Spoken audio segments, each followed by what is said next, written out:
Imagine this. You wake up in the morning, and before your eyes even fully adjust to the light, your hand instinctively reaches for your phone. The screen glows, flooding your brain with notifications, messages, emails, social media updates, news headlines.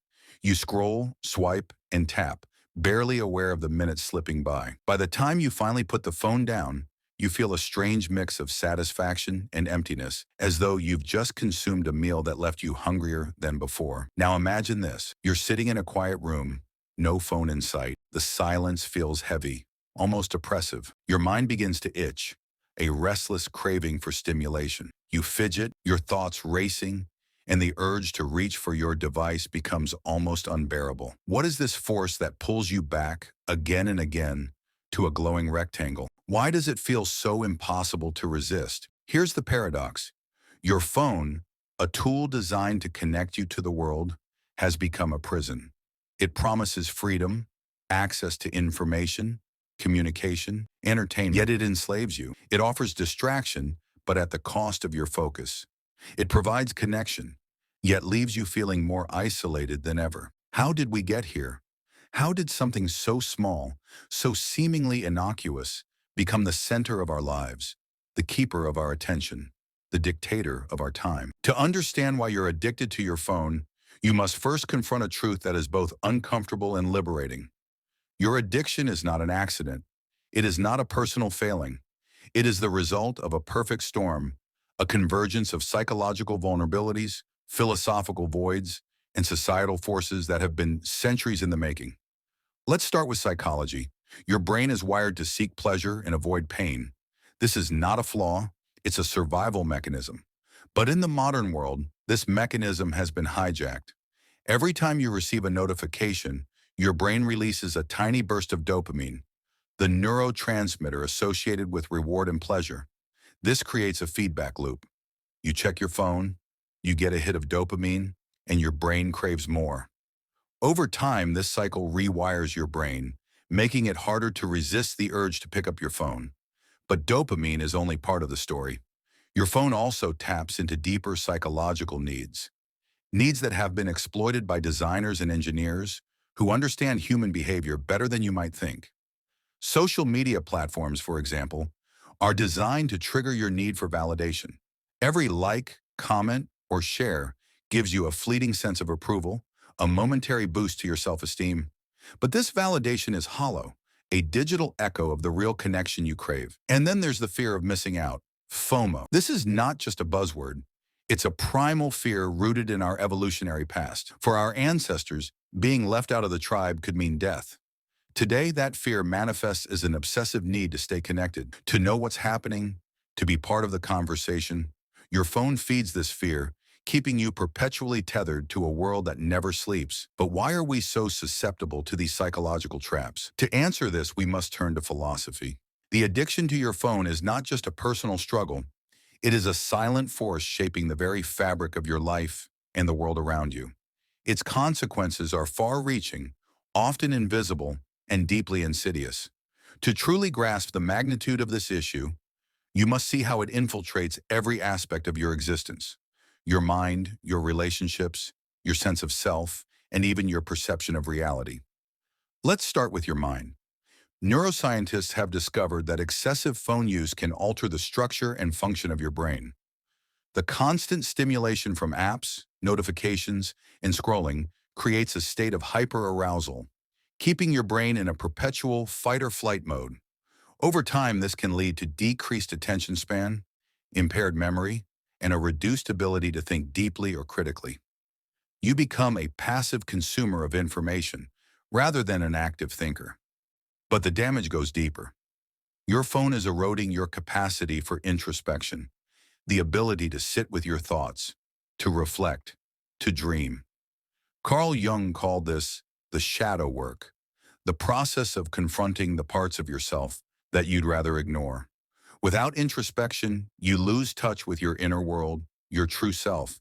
You become a stranger to yourself, adrift in a sea of distractions. Breaking free from phone addiction is not about willpower. It's not about deleting apps, setting screen time limits, or turning off notifications. These are surface-level solutions to a problem that runs much deeper. To truly break free, you must rebel against the forces that have shaped your behavior. The psychological triggers, the philosophical voids, the societal pressures. You must reclaim your attention, your time, your autonomy. This rebellion begins with a radical shift in perspective. You must stop seeing your phone as a harmless tool and start seeing it as a powerful force that shapes your thoughts, your emotions, your very identity. You must recognize that every time you pick up your phone, you are not making a conscious choice. You are responding to a compulsion, a craving, a deeply ingrained habit. The first step in this rebellion is to create space. Space between you and your phone. Space to think, to reflect, to be. This means setting boundaries, not out of fear or restriction, but out of respect for your own humanity. Start small.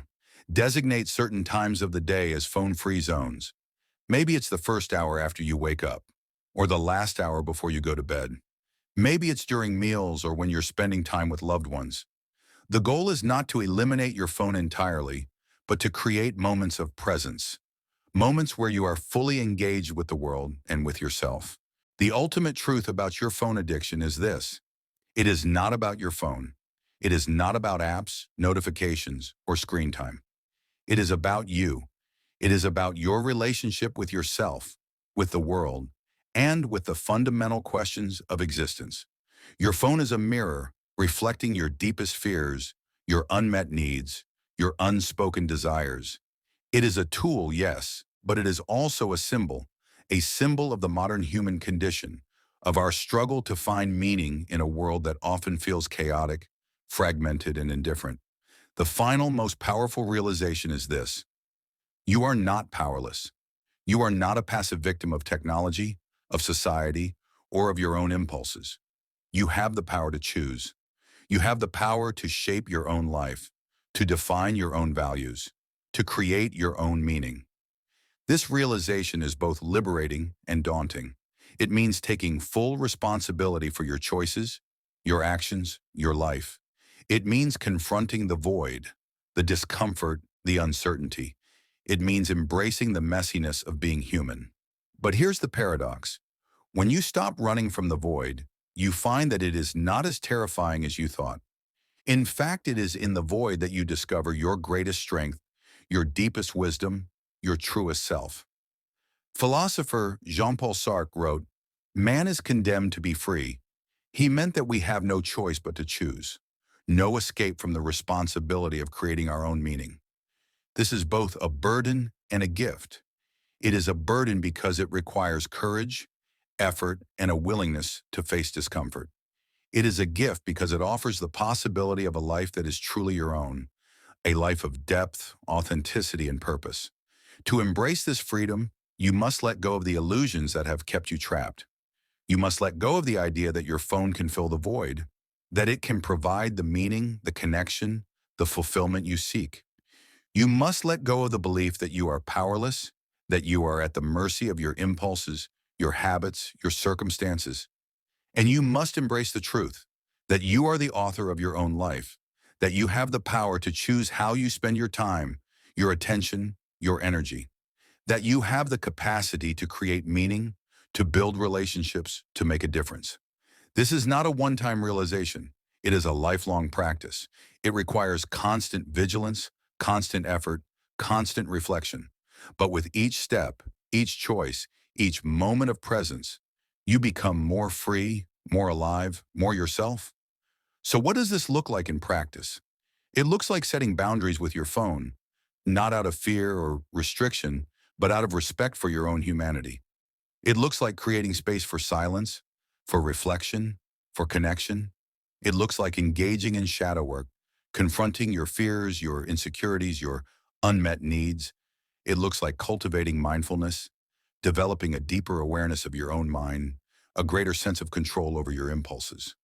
It looks like redefining your relationship with technology, using it intentionally, purposefully, rather than as a default source of distraction. It looks like shifting from passive consumption to active creation, from superficiality to depth, from fragmentation to wholeness. It looks like reconnecting with the physical world, engaging your senses, immersing yourself in the present moment, reminding yourself of what it means to be alive. And it looks like cultivating a sense of meaning, asking yourself the big questions, defining your values, pursuing your passions, creating a life that is truly your own. The ultimate truth is this: your phone addiction is not a life sentence. It is a wake-up call. It is an invitation to look inward, to confront the void, to embrace the messiness of being human. It is an opportunity to reclaim your attention, your time, your autonomy. It is a chance to create a life of depth, authenticity, and purpose. And the choice is yours.